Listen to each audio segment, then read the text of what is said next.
book people, I'm the book guy. Today we're going to talk about Mistborn by Brandon Sanderson. So this series is a pioneer within modern fantasy. It is held as the defining standard of the hard magic system, and it established Sanderson as fantasy royalty.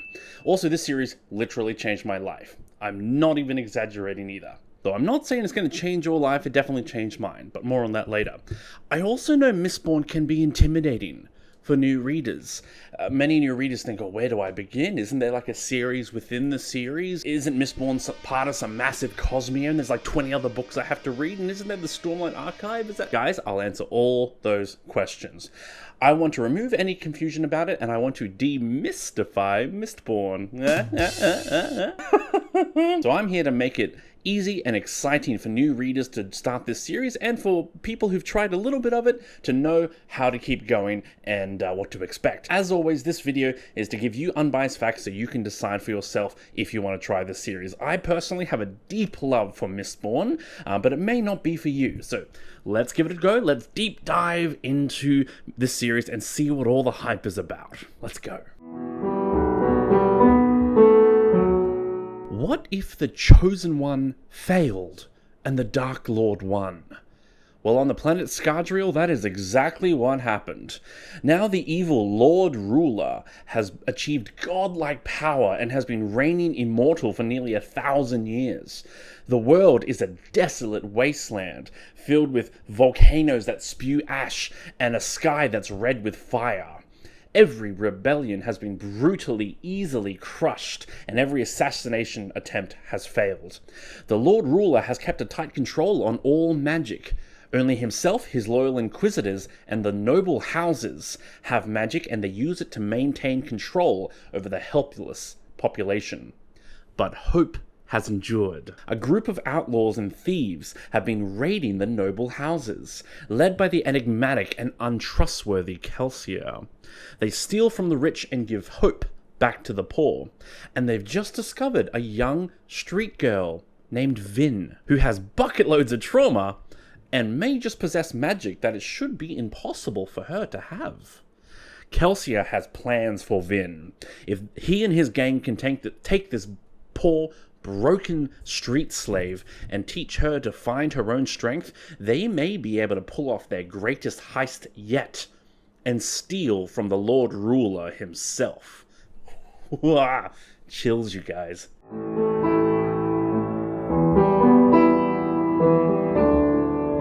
Okay, look, I don't want to talk about the magic system right away. I mean, I think plot and characters actually matter more.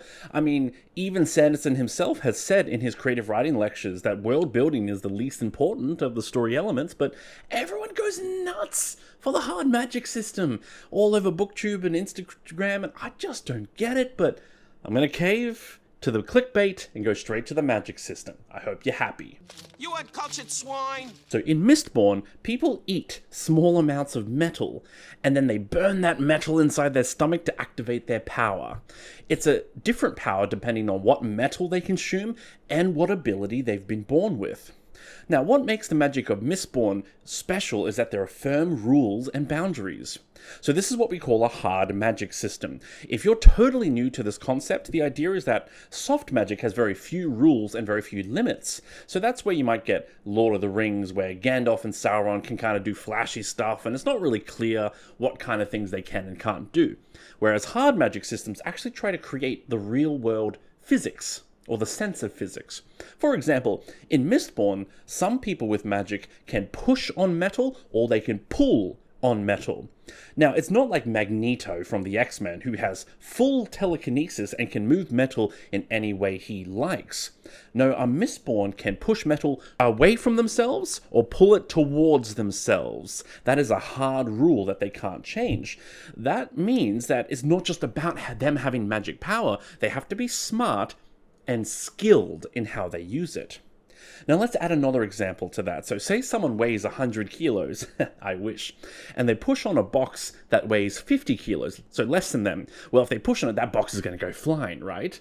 Well, what if that box actually weighs 200 kilos and they push on it? Well, then the person's going to go flying, right? Isn't that interesting? So this rule is like recreating physics in this fantasy world. It means people using the magic have to be careful they don't push on something heavier than them. But all these rules mean you can be extra clever, and that's what makes it so satisfying. So what if you push on a metal coin and the metal coin hits a wall that it can't go through? Well, then you're going to get pushed away, right?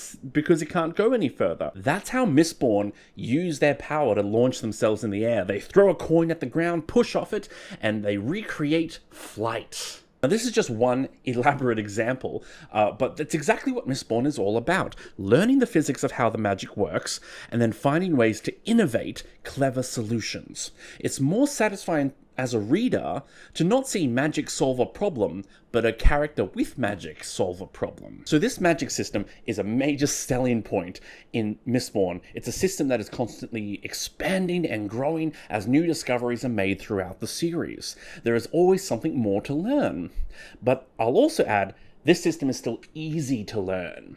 I know a lot of old fans will get so excited and like, oh, it's such a good system, it's so complex. And all the new readers are like, wow, that sounds exhausting. Don't worry, it's very easy to pick it up. I genuinely think Sanderson has done an excellent job of introducing one little bit at a time so you can comprehend it. Now that's all I'll say about this topic, but if I have just sparked a bit of an interest in magic systems in you, I'm going to recommend Brandon Sanderson has talked elsewhere on Sanderson's 3 Laws of Magic.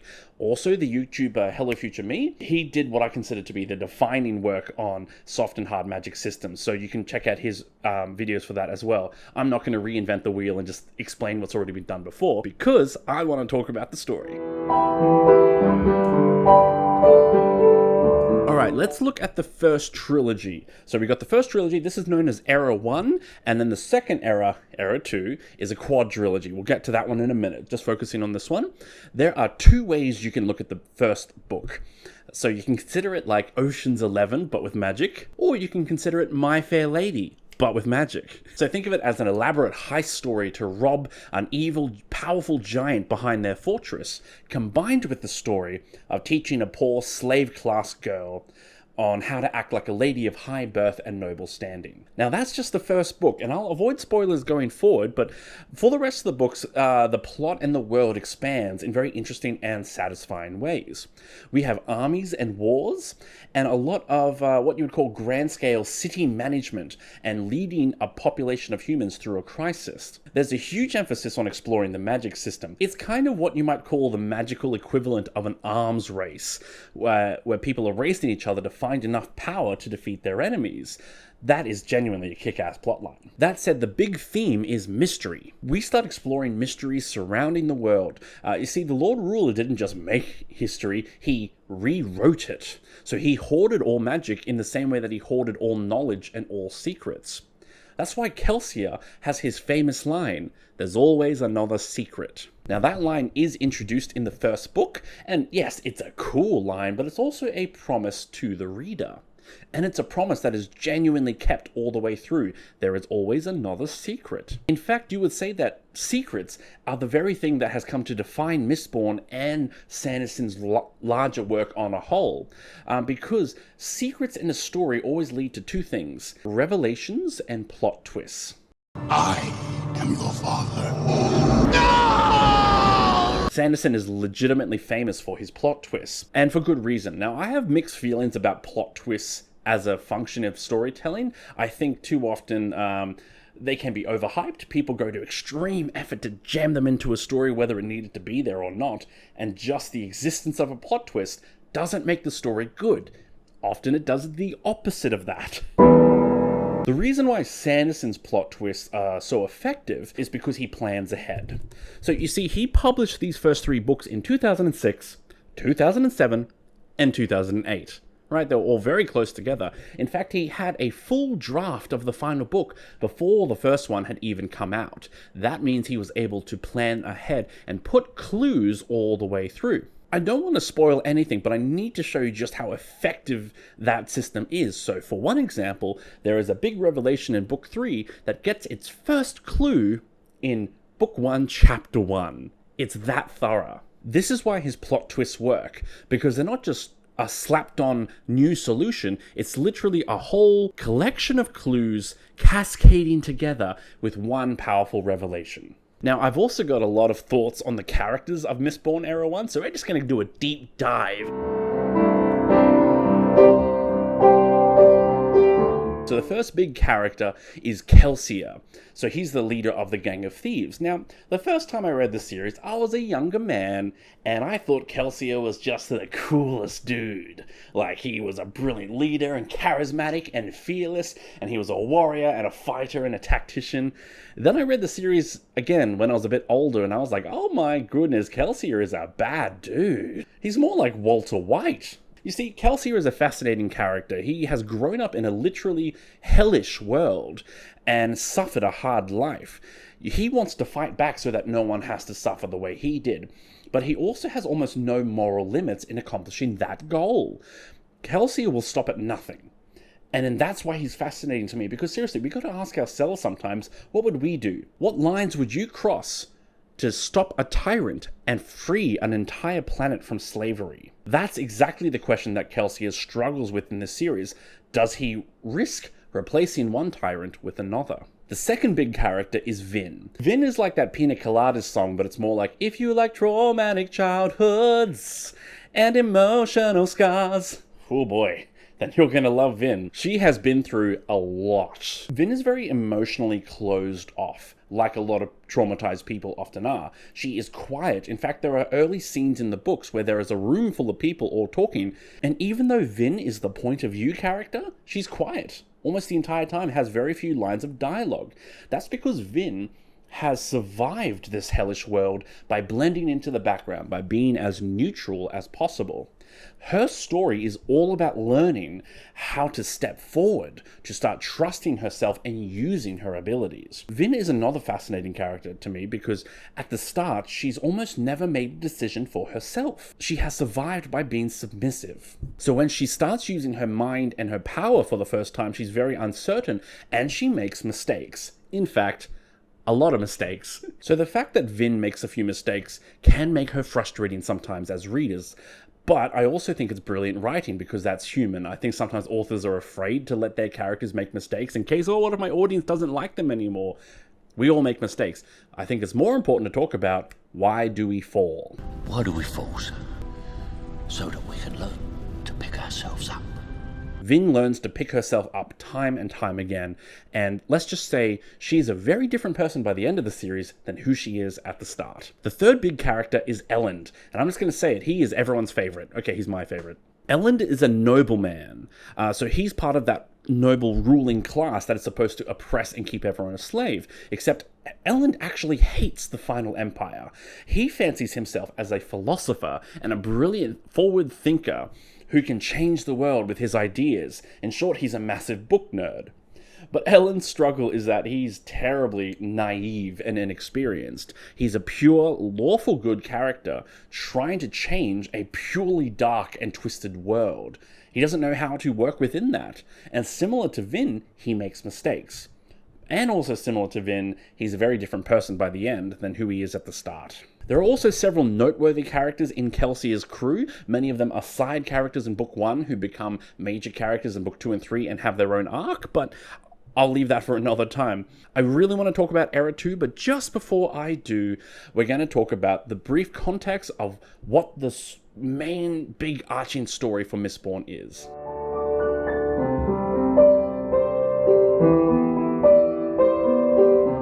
When Sanderson originally pitched the concept of Mistborn to his publisher, he called it a trilogy of trilogies, otherwise known as 9 books. He said he always considered it weird that in the fantasy genre, books and worlds never progressed in technology.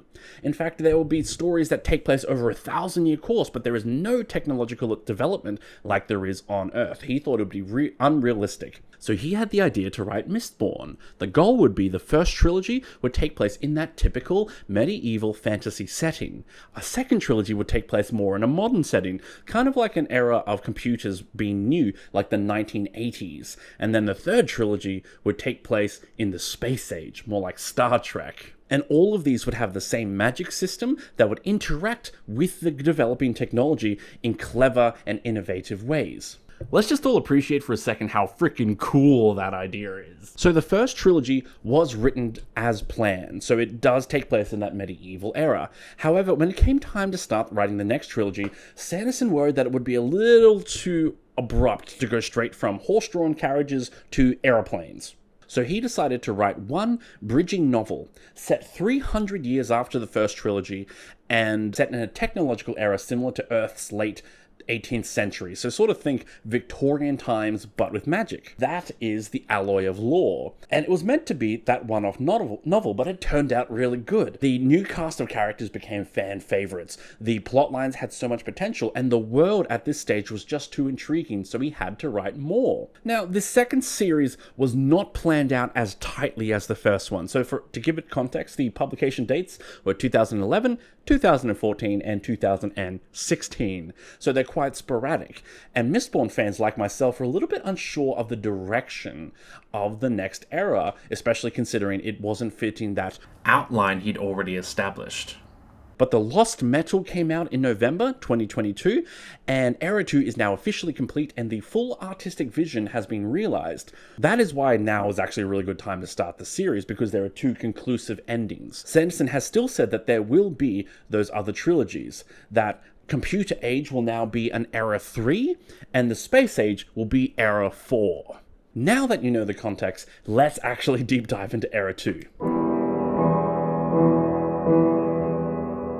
Waxillian is an heir to a noble house.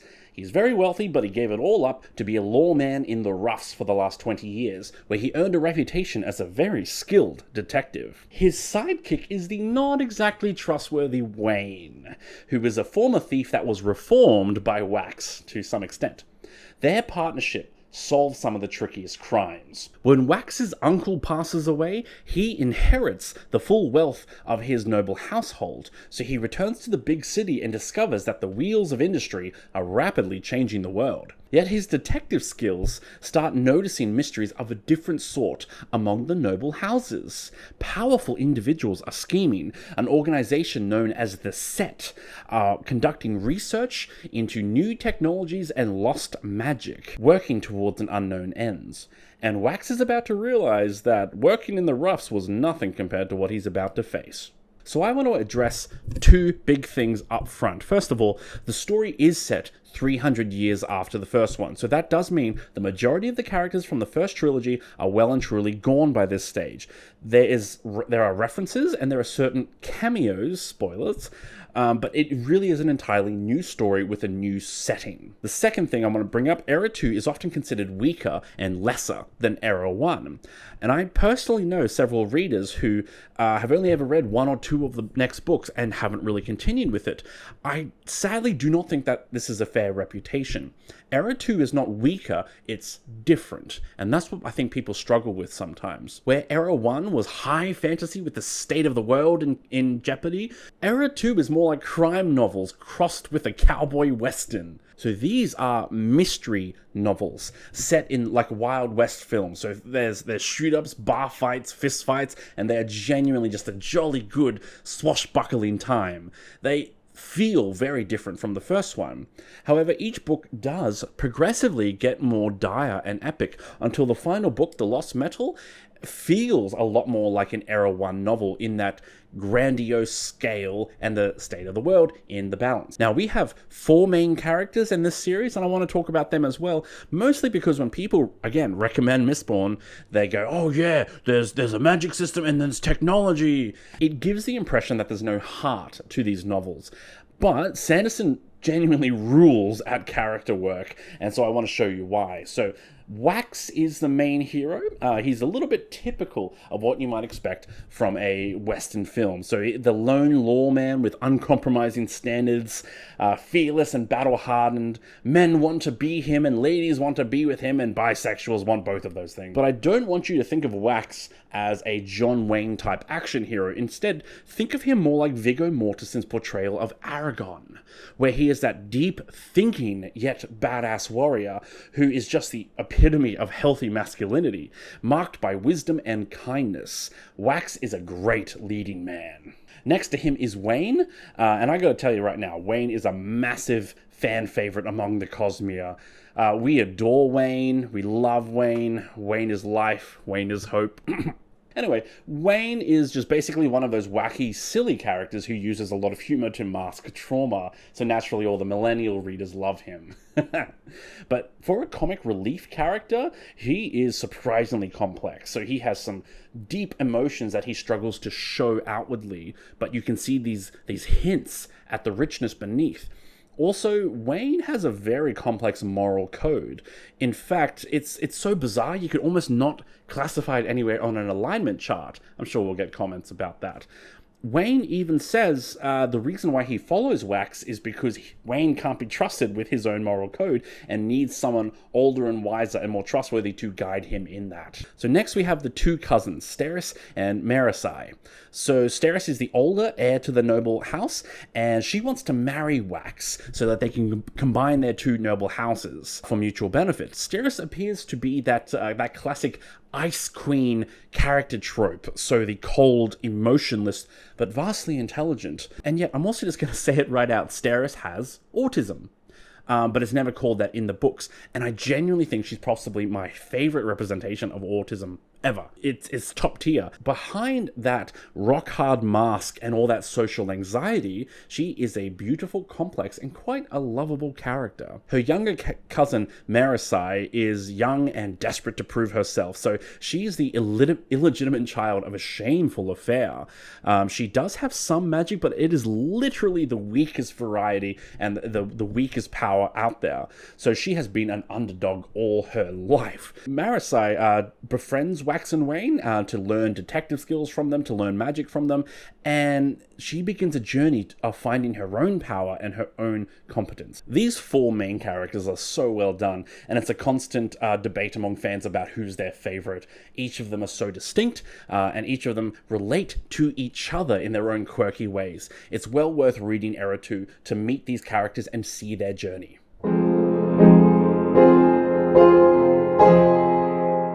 So the Mistborn universe does have 2 short stories and 1 novella as well. The short stories they're totally fine, but they're not essential reading, so I'm just going to focus on the novella. That is called Mistborn: A Secret History. This novella contains a major plot line that was ultimately cut from the first trilogy, books 2 and 3. Both of those books were already a little bit big, so think of the novella as what was originally going to be a series of deleted scenes. That said, it does include spoilers for the first trilogy, so you should definitely read it after. Secret History also has some big clues for the wider Cosmere. This novella links Mistborn with the other worlds from within the Cosmere. It's less about character and plot and a hard emphasis on magic and world building. So if you're into that, it is a sweet story.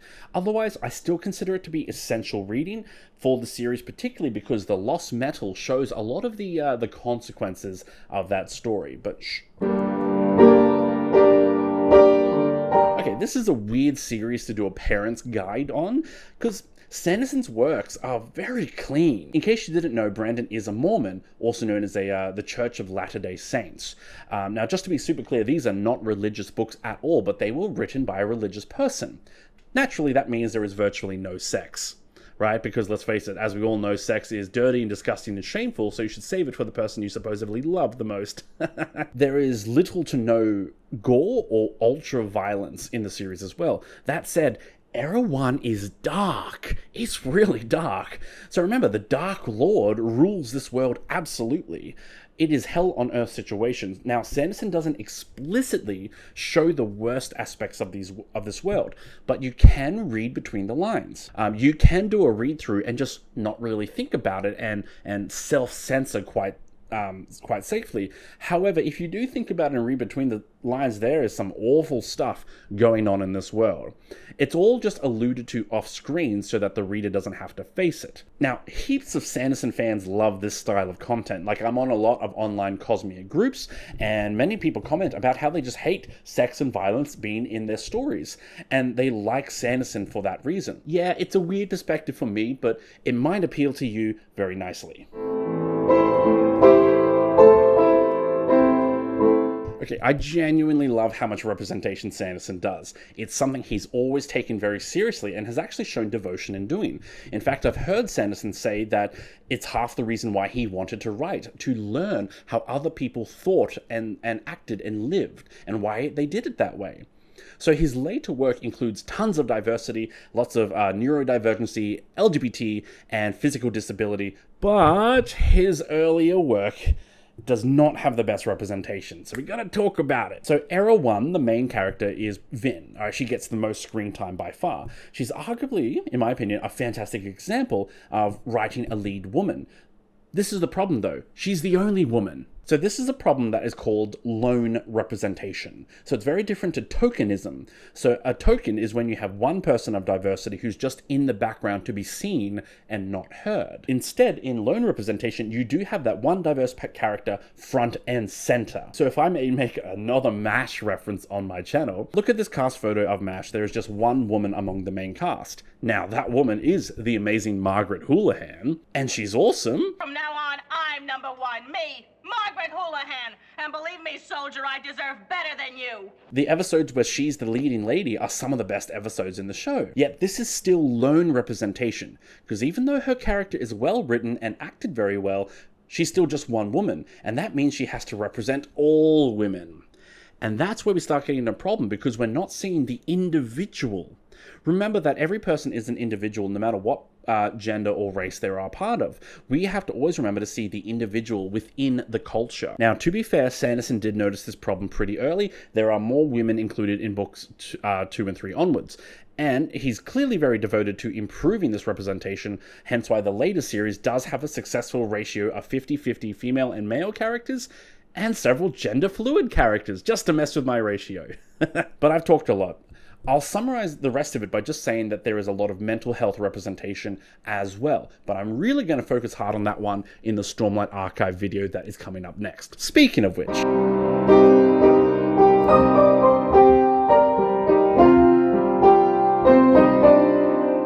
Okay, the big question. Where does all of this fit in regards to this? I know that there's someone watching this video being like, oh my gosh, Krong, talk about the Cosmere already! The reason why I've left it till the end is for 2 reasons. 1, to improve YouTube retention rates, and number 2, because I want to make it very clear that this series works 100% on its own. I do not want to give the impression that you must read all these other books in order to enjoy these ones. And honestly, Cosmere fans like myself can be a little bit over-enthusiastic when we start recommending the Cosmere. It can be overwhelming for new readers. We don't want to do that. So the Cosmere is the name of the wider universe of Sanderson's works.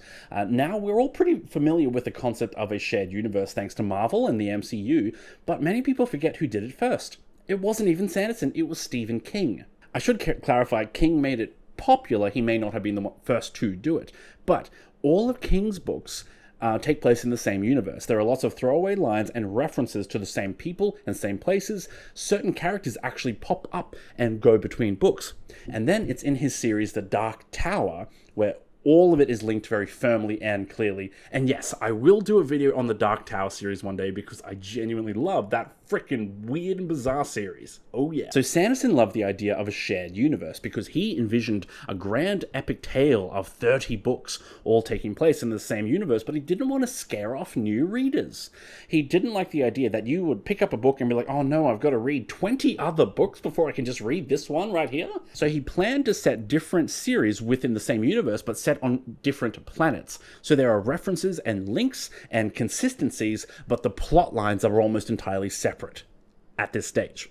So the 2 main pillars of the Cosmere are Mistborn and the Stormlight Archive. That is where the majority of the Cosmere content comes from. There are 5 standalone Cosmere works. So those 5 works are Elantris, Warbreaker, There's the Graphic Sand graphic novel, Arcanum Unbounded collection of short stories, and most recently, there are the secret novels being released through Sanderson's Kickstarter, the first of which is Tress of the Emerald Seas. More to come. I will add, many Cosmere fans will try to insist that there is a specific reading order, and yes, technically, there is a Cosmere timeline. You can read these books in chronological order if you want to, but you do not have to. I want to make that very clear. There is no reading order. You can read any of the standalone or Stormlight or Mistborn in their own order. I just ask that if you're going to read the Mistborn series or the Stormlight series, read that series in order. Like, don't be a monster. You're a monster! It is also true that the Cosmere is starting to build up towards this space age. And the idea is that the space age will start bringing all of these worlds together. Kind of like a big Avengers Endgame showdown. So yes, there will one day be very big crossovers, but for now, these series are still separate. And fun fact, you may have noticed that there was a huge gap between Bands of Mourning and The Lost Metal. Mistborn fans were expecting a final book in 2017 that would cap off Era 2 and bring it all together. Instead, Sanderson started writing Skyward. We were all very confused and like, why are you starting another series? I have a personal theory. He knew that the space age of the Cosmere was coming, so he went and wrote a science fiction series to practice. And The Lost Metal and the next era of Mistborn will be the fruits of that labor. Just a thought. So the first book, Mistborn, The Final Empire, is literally, it's one of the most perfect introduction novels to an author I've ever seen. It's really good from the start. Fans get pretty intense about recommending this book, but this means you can read just one book and know if the series is worth it for you, whether it's your style or not. That said, if you don't like it, I would actually be surprised. And I probably would recommend trying to get through the whole first trilogy because it is one big puzzle. And when you can see the full picture, you can actually understand every last little bit that goes into it. But if you're not into that, still, I wholeheartedly recommend book 1 because book 1 is the one that changed my life. You see, in 2017, I was in a reading slump. I had read one of the most boring and disappointing books of my life, and for 8 months I didn't read anything. I was also struggling with depression at the time. Then a friend gave me Mistborn books 2 and 3. So I had to go out and buy book 1, and that Christmas I had nothing to do, so I started reading. And man, Mistborn awakened a love of reading in me, like nothing else ever had before. Yes, I had read The Wheel of Time and Harry Potter, like everyone else my age, and it made me want to be a writer, but Mistborn made me want to be a reader. Since that 2017 Christmas until now, I have been aggressively reading everything I can get my hands on. I love reading. That's why I have The Final Empire in leather-bound format, because this book, more than any other, made me the book guy. This is my origin story. I still don't ever want to pressure you to read a book, but if I ever did break that rule, it might just be for this one. Alright, we got to the end. Now that was Mistborn, and I hope I have convinced you to read it, or at the very least, help you decide whether it's the right one for you. Stay tuned to this channel, because I am going to get straight to work on a Stormlight archive video to complement this one. Remember, you can support this channel by checking out our shop, Rainbow Space Unicorn. Thanks so much for watching, everyone. I sure do appreciate it. I hope you make time for a book today, and I'll see you next time. Bye, everyone. Also, just in case you're curious, so these are some of the goodies I got from supporting the Kickstarter. So these bookenders, that has the Inquisitor, and this one has Vin in Mistborn form as well. They're absolutely gorgeous. And this is a Conjurer puppy. Oh, isn't he the wee little cutest? And here's my cat. She was sleeping the whole way through the video. Aren't you the cutest? Aren't you the cutest? She's so cute. Oh, she yawned. Oh, she's the cutest. Ah!